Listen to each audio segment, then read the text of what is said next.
Hello बच्चों, आज हम देखेंगे सवाल नंबर 2। क्या देखेंगे? सवाल नंबर 2। यदि आपने पहली सवाल नहीं देखा है तो पहले उसे देख लीजिए, फिर यहाँ ध्यान देना। सवाल नंबर 2 की जो पहली सवाल है, सवाल नंबर 2 की पहली सवाल में दिया हुआ है कि 2 tan 30, क्या दिया हुआ है? 2 tan 30 अपान दिया हुआ है 1 + tan स्क्वायर 30। अब यहाँ ध्यान देना, अगर हम इस सवाल को जब हम सॉल्व करेंगे तो यहाँ ध्यान देना 2 हो गया tan 30, तो tan 30 का मान होता है 1/√3। कितना होता है? 1/√3। बटा है तो बटा लगाओ, 1 है तो 1 प्लस tan 30 का मान होता है 1/√3। अब यहाँ ध्यान, यहाँ पे क्या दिए हुए? स्क्वायर, तो यहाँ पे क्या लगा लोगे? स्क्वायर। अब यहाँ ध्यान देना, जब इसको सॉल्व करोगे तो 2 एकन्नम 2 हो गया, बटे में √3 हो गया। फिर जब 1 है तो 1 लिख लो, प्लस जब 1 का स्क्वायर करोगे तो कितना आएगा? 1 आएगा, बटे जब √3 का स्क्वायर करोगे तो कितना आ जाएगा? 3 हो जाएगा। जब इसको सॉल्व करोगे तो ये हो जाएगा 2/√3 बटे में 3 एकन्नम 3, 3 1 4, 4/3 हो गया। अब यहाँ ये 30 चौथा बटा कहाँ जाएगा? ऊपर जाएगा। तो जब हम इसको और सॉल्व करेंगे तो 2 तिहाई 6 हो गया, बटे में 4 का गुणा जब √3 में होगा तो ये 4√3 हो जाएगा। जब इसको और सॉल्व करोगे तो 2 तिहाई 6, 2 दूनी 4, तो ऊपर आ गया 3/2√3। अब बताओ 3 को तुम क्या √3 गुणे √3 लिख सकते हो? तो 1 √3 से 1 √3 कट गया। अब हमारा आंसर आया कितना है? √3/2। अब बताओ √3/2 कितने का होता है? sin 60 का, cos 60 का, tan 60 का, sin 30 का। तो जो हमारा आंसर होगा कितना होगा? सोच के बताओ जल्दी से कि √3/2 कितने का मान होता है? तो √3/2 होता है कितने का? sin 60 का। कितने का? sin 60 का। यानी हमारा ऑप्शन ए क्या है? बिल्कुल राइट है। फिर अगर हम बात करें सवाल नंबर 2 की, किसकी बात करें? सवाल नंबर 2 की। तो सवाल नंबर 2 बोला है, यानी दूसरी की सवाल नंबर 2। तो सवाल नंबर 2 क्या बोल रहा है? ध्यान से देखना। बोल रहा है कि 1 - tan स्क्वायर 45 बटे में 1 + tan स्क्वायर 45। अब बताओ यहाँ से कि 1 हो गया माइनस tan 45 का मान कितना होता है? 1, तो 1 लगा के स्क्वायर लगा दो, बटे में 1 + tan 45 का मान कितना होता है? 1। फिर स्क्वायर है तो क्या लगा लोगे? स्क्वायर लगा लो। जब इसको और सॉल्व करोगे तो 1 हो गया, माइनस जब 1 का स्क्वायर करोगे कितना आएगा? 1 आएगा। 1 + 1 का स्क्वायर 1, 1 से 1 कैंसिल आउट, यानी 0/112। अब यहाँ ध्यान देना, अगर ऊपर 0 है तो उसका आंसर कितना आ जाएगा? 0। अब बताओ tan 90 का मान 0 होता है, 1 होता है, sin 45 या 0, तो इसमें क्या सही है? तो इसमें हमारा जो ऑप्शन डी है वो क्या है? सही है। तो इसका आंसर क्या हो जाएगा? Option D is right. फिर अगर हम बात करें सवाल नंबर 4 की, किसकी बात करें? सवाल नंबर 4। तो सवाल नंबर 3। तो सवाल नंबर 3 क्या बोल रहा है? ध्यान से देखना। सवाल नंबर 3 बोल रहा है कि sin 2a, क्या बोल रहा है? sin 2a बराबर दिया हुआ है 2 sin a। क्या दिया हुआ है? sin 2a बराबर दिया हुआ है 2 sin a। अब बताओ sin 2a का हम एक फार्मूला जानते हैं कि sin 2a बराबर होता है 2 sin a into cos a। क्या होता है? 2 sin a into cos a बराबर कितना दिया हुआ है? 2 sin a। अब यहाँ ध्यान से देखना, 2 से 2 क्या हुआ? कट गया। sin a से sin a कट गया। अब यहाँ ध्यान देना, यहाँ पे बचा cos a, इधर बचा 1। अब बताओ cos में 1 कितने का मान होता है? तो cos a बराबर, तो cos में 1 जो है कितने का मान होता है? cos, बोलो जल्दी से, cos में 1 कितने का मान होता है? तो cos 0 डिग्री का। किसका? 0 डिग्री का। तो cos से cos कट गया। अब बताओ a का मान कितना हुआ? 0 डिग्री। और यही तुम्हारा क्या हो जाएगा? आंसर हो जाएगा 0 डिग्री, यानी ऑप्शन ए क्या दिया हुआ है? ऑप्शन ए दिया हुआ है, यानी इसका जो ऑप्शन ए होगा वो क्या होगा? राइट होगा। फिर अगर हम बात करें सवाल नंबर 4 की, किसकी बात करें? सवाल नंबर 4। तो सवाल नंबर 4 क्या बोला है? ध्यान से देखना। तो सवाल नंबर 4 बोल रहा है कि 2 tan 30 बटे में दिया हुआ है 1 - tan स्क्वायर 30। अब यहाँ ध्यान देना, जब इसको हम सॉल्व करेंगे तो सबसे पहले लिखेंगे 2, फिर यहाँ ध्यान tan 30 का मान दिया 1/√3 बटे में 1 - tan 30 का मान दिया जब 1/√3 स्क्वायर है तो क्या लगा लोगे? स्क्वायर। तो 2 एकन्नम 2 हो गया, 2/√3 हो गया। जब इसको और सॉल्व करोगे तो यहाँ ध्यान देना, ये हो गया 1, ये जब 1 का स्क्वायर करोगे तो 1 आएगा, और जब √3 का स्क्वायर करोगे कितना आएगा, 3 आ जाएगा। जब इसको और सॉल्व करोगे तो 2/√3 बटे 3 का नम 3, 3 में से 1 गया 2, तो 2/3 आ गया। तो यहाँ ध्यान देना, 2 से 2 क्या हुआ, कट गया, तो 1/√3 गुणे में इसको लिख सकते हो 3/1। अब हम जानते हैं कि 3 को √3 गुणे √3 लिख सकते हैं, तो 1√3 से 1√3 कट गया, तो हमारा जो बचा वो कितना बचा, √3। अब बताओ √3 कितने का मान होता है, cos 60, sin 60, tan 60, sin 30। तो इसका जो ऑप्शन होगा कितना, tan 60, यानी ऑप्शन सी क्या हो जाएगा, राइट हो जाएगा। ठीक, फिर यहाँ ध्यान देना, अगर हम बात करें सवाल नंबर 3 की, किसकी बात करें, सवाल नंबर 3 की, और सवाल नंबर 3 मोस्ट इम्पॉर्टेंट सवाल है। ठीक, मोस्ट इम्पॉर्टेंट सवाल है, और इस तरह बार बार आपको क्वेश्चन मिलेंगे।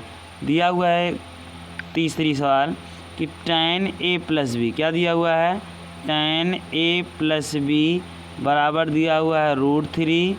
फिर आगे दिया हुआ है tan a - b बराबर दिया हुआ है 1/√3।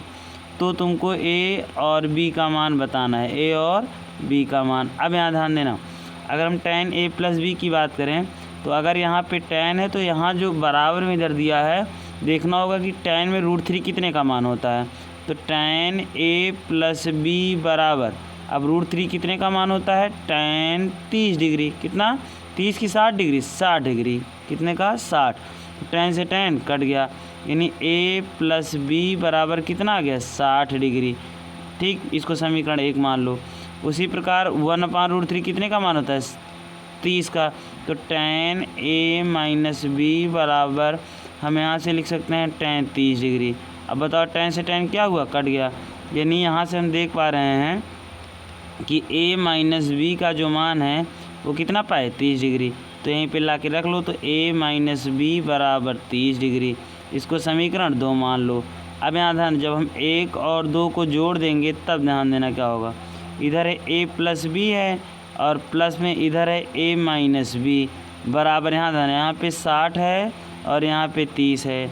अब यहाँ ध्यान, b से b क्या हुआ, कट गया, a कितना है, 2a बराबर 60 30 90। तो अब यहाँ ध्यान देना, जब 2a बराबर 90 दिया तो a का मान 45 आ जाएगा, यानी 2 ऊपर है 2 कहाँ आएगा, नीचे, तब इसको काट दोगे तो 45 आएगा। तो a का मान कितने डिग्री पा गए, 45 डिग्री, और यही a का मान ले जाके समीकरण 1 में रख दो। तो यहाँ से लिखोगे कि a का मान समीकरण 1 में रखने पर, a का मान समीकरण 1 में रखने पर। अब यहाँ ध्यान देना, जब 1 में रखोगे तो यहाँ ध्यान देना, दिया हुआ है कि a + b, क्या दिया हुआ है, a + b बराबर 60 अंश।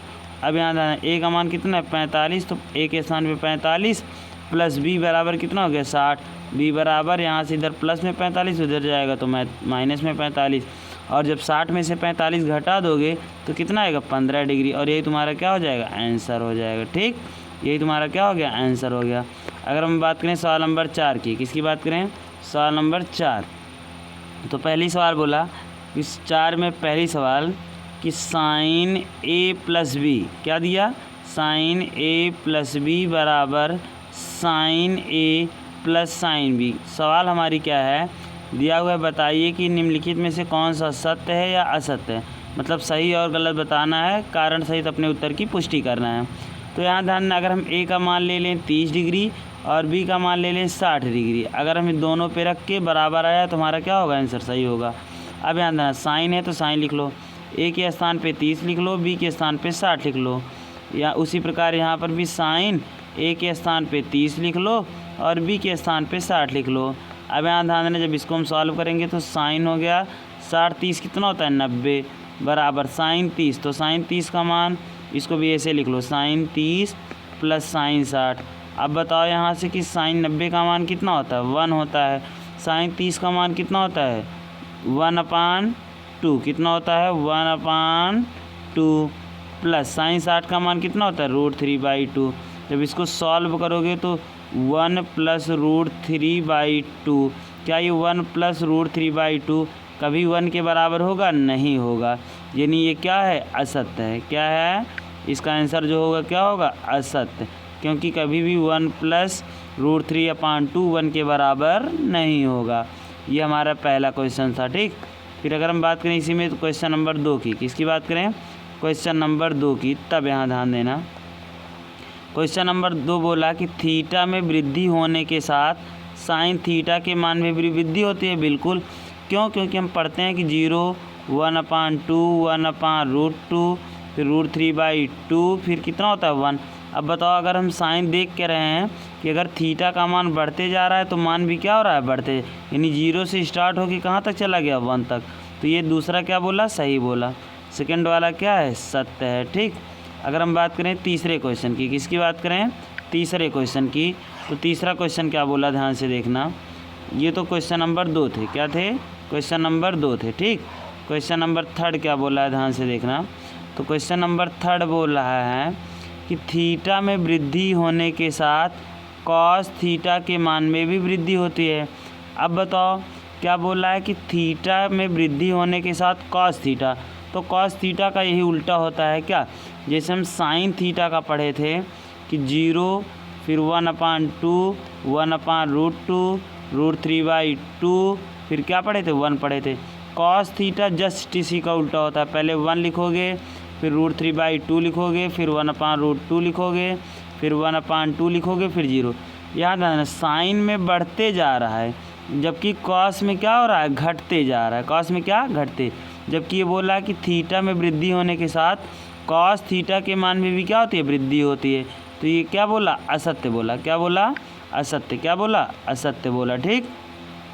चलो अगर हम बात करें सवाल नंबर 4 की, किसकी बात करें, सवाल नंबर 4।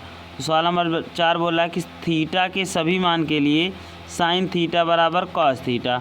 अब बताओ, बोला कि थीटा के सभी मान के लिए साइन थीटा बराबर कॉस थीटा, नहीं, तो ये सभी के मान के लिए नहीं, केवल 45 के लिए, किसके लिए, केवल 45, क्योंकि हम जानते हैं कि साइन 45 जो होता है वो कॉस 45 के बराबर होता है, क्योंकि साइन 45 का भी मान 1/√2 और कॉस 45 का भी मान 1/√2।